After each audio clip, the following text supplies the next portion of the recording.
సంవత్సరాలలో టీఆర్ఎస్ను చంపేసిండ్రు, అక్కడికే close TRS. అసలు టీఆర్ఎస్ రజతోత్సవమా బీఆర్ఎస్ రజతోత్సవమా అనేటటువంటిది మనకు తేలవలసింది.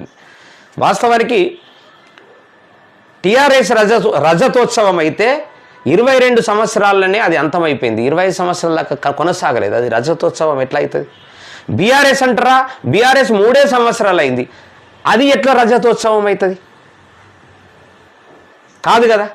ఇది ఒక్కసారి ప్రజానీకం ఆలోచించవలసిందిగా కోరుతా ఉన్నా. అదేవిధంగా మరి దాంట్లో కూడా ముసలం, నేను నిన్న కొన్ని వీడియోలు చూశాను, కొంతమంది రిపోర్టర్లు మా సోషల్ మీడియా వారియర్స్ అక్కడ వెళ్ళి ఆల్రెడీ చూపిస్తూ ఉన్నారు. మొత్తం టోటల్గా ఓన్లీ కేటీఆర్ కేసీఆర్ బొమ్మలు తప్ప, ఫ్లెక్సీలలో కటౌట్స్ తప్ప హరీష్ రావు గారిది లేదు, అదేవిధంగా కవితక్కది కూడా లేదనేటటువంటిది కూడా మనకు వస్తున్నటువంటి వార్తలు. అది ఎంతవరకు నిజం అనేటటువంటిది పక్కకు పెడితే